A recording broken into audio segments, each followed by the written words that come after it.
Amategeko 12 y'abakire yashyizweho n'amafaranga kugira ngo abashe kuyobora abakire. Umuntu wahiriwe n'amafaranga niwe twita umukire. Hari amategeko yashyizweho n'amafaranga kugira ngo abashaka amafaranga bubahirize amategeko mbere yo kubona ayo mafaranga. Amategeko ntabwo ari mabi, ni inzira ikwereka icyiza n'ikibi, ni urumuri rugenda rukwereka aho wakagombye kunyura. Wagira ikosa rya tegeko rikaguhana. Bivuze ngo umukire akurikiza amategeko y'ayo mafaranga, ariko yakora ikosa amafaranga akamucikaho. Nicyo gihano cy'amafaranga. Ntibitangaje kubona umukire yakennye, kuko gukena si indwara, si n'ingeso, yewe si n'ikosa, kandi nta n'uwabigusekera. Nta muntu utakena, nta n'utakira, nubwo gukira bigoye, bisaba kubahiriza aya mategeko 12 ngiye kubabwira. Umuntu uri mu nzira ye y'iterambere, umuntu uri mu buzima bwo gutunga amafaranga, aya mategeko agomba kuyakurikiza kugira ngo ahirwe n'amafaranga. Ifaranga rimuyoboke. Gushaka ibyiza ntibyoroha, biravuna. Gushaka amafaranga ni inzira igoye, kuko irimwo amategeko. Ntuzategereze ko uzatega amaboko amafaranga akaza, uzayavunikira kugeza mpaka. Eka mikaze abantu bose bashyashya bageze ahangaha, kora subscribe kuko ibi ni ingirakamaro. Icyigisho cyanjye kigurwa n'umwanya wamaze kuyiha, ugikurikira ugakora no kuri subscribe, ubundi ukandika comment niba kino kiganiro kigushimishije. Itegeko rya mbere amafaranga yahaye umukire riravuga ngo bura amahoro mu gihe utaragera ku ntego zawe. Ubuzima butagira intego buba burwaye, rimwe na rimwe akenshi buba bwaranapfuye kera. Kandi ufite intego ntuyigereho, uri umunyantege nkeya. Rimwe na rimwe ujye wigaya kuko utabasha kugera ku nsinzi z'ibyo wiyemeje mu ntege nke zawe waba ufite. Niba ari nke cyangwa nyinshi, iyo utageze ku ntego uba ufite ikibazo. Kandi iyo wageze ku ntego zawe uri umutsinzi, uba uri umunyembaraga, uba ukwiye gushimwa n'abo muri kumwe. Kandi by'umwihariko iyo byanze ubura amahoro ukabigaragaza. Amafaranga akunda uwo muntu ufite ishyaka ryo kugera ku ntego ze nubwo yabigoye. Mu gihe wahombye ukiremamo amahoro n'umutuzo, iri tegeko rizakugonga, amafaranga direct azahita aguhana. Itegeko rya kabiri, ntugasinzire mu gihe wahombye nibura igiceri cy'ijana. Ayo mafaranga niyo make cyane. Guhera ku giceri cy'ijana kuzamura ugahomba amafaranga angana gutyo, ntuzigere usinzira. Kubura ibitotsi nicyo gihano amafaranga azaguha, kuko gusinzira ni ibigaragaza umunyamahoro, wagize umutuzo, wagize ibyishimo n'ubuzima bayaciyemo. Rero amafaranga nubura igiceri cy'ijana kuzamura, uzamenye ko watakaje menshi, kandi uzamenye ko amafaranga bitayashimishije. Igihano amafaranga azaguha ni ukubura ibitotsi. Gerageza utekereze aho wahombeye, utekereze impamvu wahombye icyo giceri cy'ijana kuzamura. Ibyo bizatuma ubutaha utongera kugwa mu ikosa nk'iryo waguyemo ryo gutakaza amafaranga angana gutyo. Itegeko rya gatatu, wibuke guha agaciro ifaranga ryawe ryose uko ringana. Agaciro k'iryo faranga rigaragarize kuri kunda, rigaragarize kuri ryitayeho, kandi rigaragarize kuri fuhira. Rimwe na rimwe ukaba urihoza ku mutima. Ibyo bizatuma gukunda ifaranga ryawe bizamura agaciro. Niko kuriha agaciro, ukumva ko ryagutunga kandi ukumva ko ryakubeshaho mu gikorwa icyo ari cyo cyose warikoresha. Ukumva ko iryo faranga ufite riruta menshi uri guteganya kuzatunga. Niba ufite ibihumbi 500, umva ko ari menshi azagutunga kandi akakubeshaho, akakurutira miliyoni uri guteganya kuzatunga mu gihe kiri imbere udafite mu ntoki zawe. Ayo mafaranga ufite afite ubushobozi buhambaye buruta ubwo mugenzi wawe afite, kuko mugenzi wawe ayafite arimo yategurira bimwe bizamubeshaho mu gihe cye, nawe ayawe ufite niyo yawe afite agaciro azakugaragariza mu gihe kiri imbere. Ifaranga ryawe ryose uko ringana ryakura rikabyimba, rikangana uko ubishaka, rikagufasha ibyo utakwifasha, ibyo utakwibeshaho rikarikubeshaho. ntugatinye gushora amafaranga ufite, kuko ayo yariyo yose yakugira umumaro. Ifaranga rirakura nk'uko umwana avuka agakura, ni nako ifaranga rigenda. Iyo urikoresheje nabi rikagucikaho rikagenda, uba urigaragarije ko utaryitayeho, uba urigaragarije ko utarikunze, naryo niyo mpamvu ryigendera. Koresha amafaranga mu gihe cya nyacyo, kuko nurikoresha nabi riragucikaho. Iyo rino tegeko rikugonze, amafaranga agucikaho akigendera.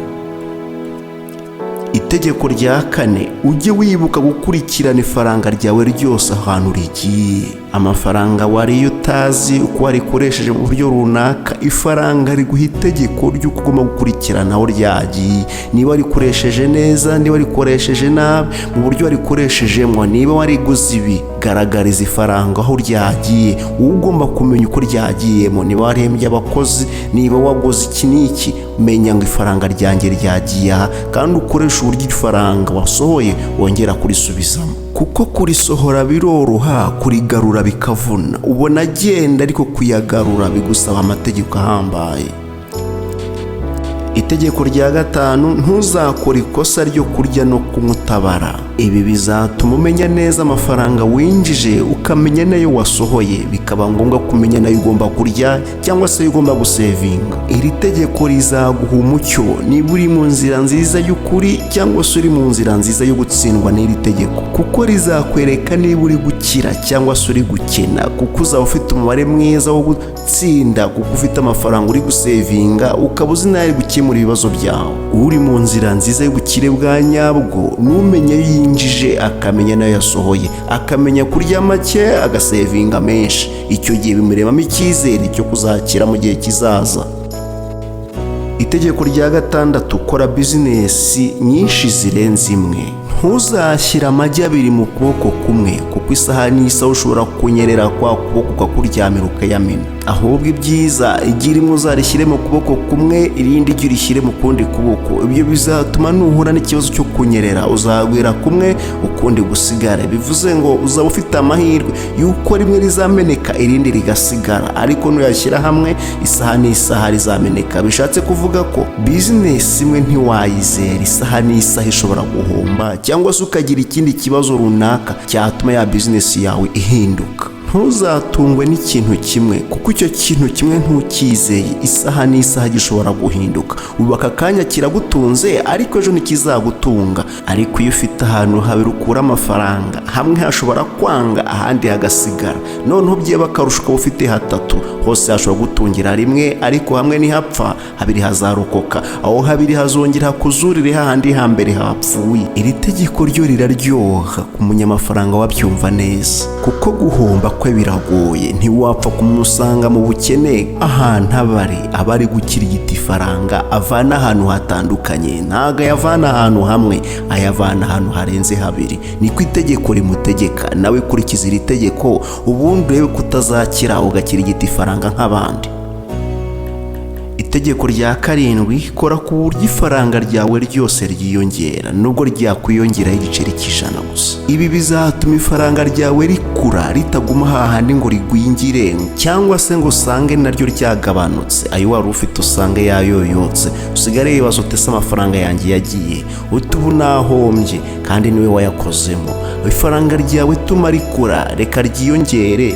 Niba wari ufite 50, niyo hakwiyongera igiceri cy'ijana gusa, iryo riba rihagije ku ifaranga. Uko rizakura nta kundi, nuko uzakurikiza aya mategeko nakubwiye, cyane cyane wongeyemo imbaraga zawe n'ubushake bwawe n'ubwenge bwawe, ubundi ifaranga ryawe ryiyongere. Kurikiza aya mategeko, naryo rizakura.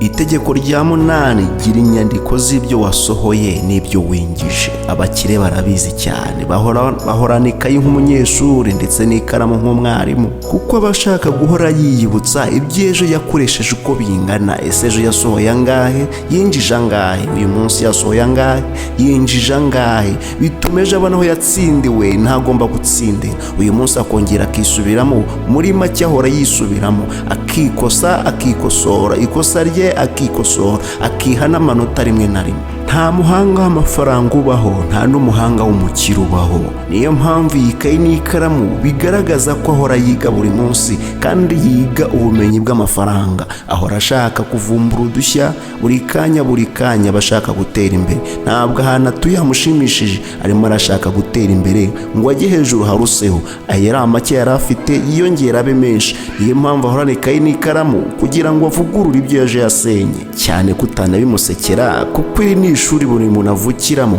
akarinda arikuriramo, yewe akazanapfa akiri ku ishuri ry'amafaranga. Ntawe uzabona warisohotse, kuko ari jye nawe n'undi uwo ari we wese ahora ku ishuri ryo gushaka ubumenyi bwo gushaka amafaranga.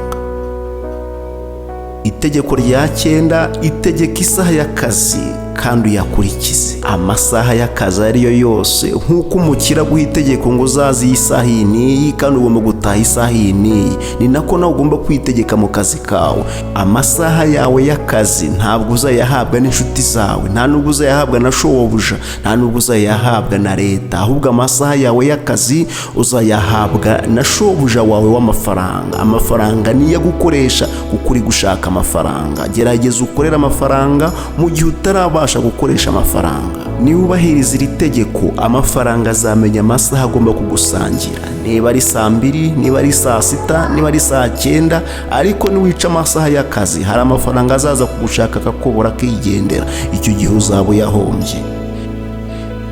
Itegeko rya 10: hora uvugurura bizinesi yawe. Ibishya bisabwa kuvugururwa kugira ngo ubushyashya bure bugaragara neza. Ikindi, nta kivuka ngo cye gusaza, nta kibaho ngo kidasaza. Buri kintu cyose kigira iherezo. Bizinesi yawe ituma isaza, ahubwo hora uyivugurura, ahubwo ihora itoshye buri kanya. Ibishaje bivanemo, wongeremo ibishyashya, bizatuma ababireba babona bihora ari bishyashya gusa. Amafaranga wabonye uyu munsi nuyongeraho kuyuzabona ejo, ukajya kuyavugururisha ibya bindi, n'ubundi faranga rizakomeza ryiyongere, kuko urimo urubahiriza itegeko ryiza ryo gukunda amafaranga, uyagaragariza urukundo. Ubundi iyo ugaragarije ifaranga kuri kunze, naryo rirakuyoboka. Itegeko rya 11: garagara neza mu kazi kawe.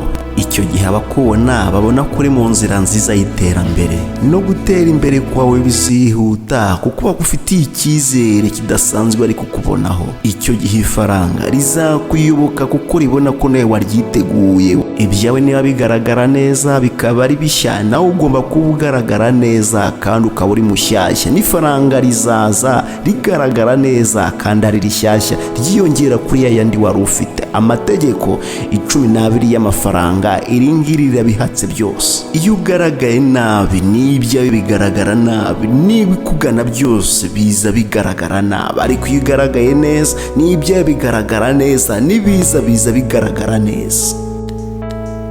Itegeko rya 12: fata neza abakiriya bawe, cyangwa se ufate neza abakugana. Ukugana nicyo gishoro cyonyine kizaguha ubuzima bwawe bwiza, kandi umuntu ukugana niwe ukuzaniye bwa butunzi utegereje, bwatumye wicara ku muhanda kugira ngo uzabashe gutunga ibya mirenge. Uwo muntu ukugana niwe utuma urara udasinziriye kugira ngo uzabashe gutunga amafaranga. Umuntu ukugana niwe amategeko akuzaniye kugira ngo agusuzumire arebe ko wabasha gukira, kugira ngo ubashe gutunga ayo mafaranga. Uwo muntu ukugana ugomba kumushyiraho igishoro gifatika kugira ngo atazagucikaho.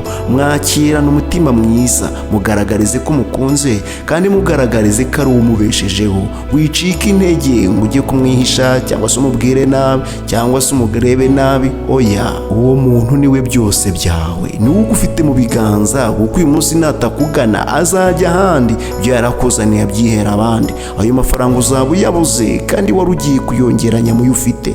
Nufata neza abakugana, abo bakugana ejo bazakuzanira abandi, abo bandi baje no bakuzanira abandi. Uzasanga utunzwe n'abantu benshi, kandi nawe utunze abantu benshi. Erega ntago akuzaniye weho wenyine, kuko nawe uramufashije. Ibyo agufashije, aguhaye ibyo afite, nawe umuhaye ibyo ufite. Ibyo ufite bimugiriye akamaro, n'ibyo aguhaye bikugiriye akamaro. Aya mategeko 12 yose nkubwiye y'amafaranga nagenga umuntu wese ushaka gutunga amafaranga, kandi aya mategeko uko ari 12, iyo hapfuyemo rimwe yose uko yakabaye abapfuye. Ibyiza ubaka amategeko yawe uyakurikize, ubundi reka amafaranga atazagusanga. akazi ako ariko kose waba ukora, waba uhembwa ku kwezi, waba wikorera, waba ukuraho amafaranga mu buryo butandukanye, menya ko ifaranga ryose rivuna. Kuribona no kurisevinga no kurikoresha kugira ngo ribyara ayandi ni ibintu bikomeye cyane. Aya mategeko nuyubahiriza ukabona ubuzima budahindutse, uzamenye ko iri somo nta mumaro ritanze. Nzi neza ko abakire baba bafite ibanga bari kugenderaho, niyo y'aya mategeko nge nkubwiye. Nabo hari ibyo batanga kugira ngo bagere ku ntego runaka. Rero ndatekereza neza ko nguhaye ibintu byagufasha, ibintu by'agaciro. Iyo nkubwiye ngo ukore subscribe, nzi neza yuko nanjye mba ngufashije kandi mba nguhaye ibintu byiza. Aya masomo mba nguha nzi neza ko abagufashije, kuko nanjye mba nzi ko hari abo yafashije. Nanjye niherewe njye kubabwira ibyangiriye umumaro, nanjye ibyangiriye umumaro nibyo mba nakugejejeho. Rero subscribe ni agaciro nanjye ubumpesheje, kuko nanjye mba nguhaye ibintu byiza. Rero ubahiriza aya mategeko niba uri mu nzira y'iterambere nziza, niba uri mu nzira yo gukira, niba uri mu nzira yo gushaka amafaranga kugira ngo uyabone ugomba kuyahakirwa. Iyo wamaze kugera muri runo rugero rwo gukorera amafaranga ukayabona, uba wabaye umukire, hahandi noneho utazongera kuvunwa n'amafaranga, ahubwo amafaranga ari yagiye kukuvunikira. Gukorera amafaranga mbere, ubundi hanyuma amafaranga nayo akagukorera. Korera amafaranga nonaha, ubundi mbere mu gihe kizaza. Numara kuyabona, amafaranga azagukorera. Aho uzaba uryamye winjize wiryamiye, aho uzaba wasohotse winjize wasohotse. Icyo uzaba uri gukora cyose n'ubundi faranga rizaba riri kubyara ayandi. Uvunikira amafaranga mbere, ubundi nyuma hakurikiyeho amafaranga akakuvunikira. Niryo banga ry'amafaranga. Ibyiza ukorera amafaranga mbere, ubundi hanyuma amafaranga yakazagukorera. Ndagushimiye.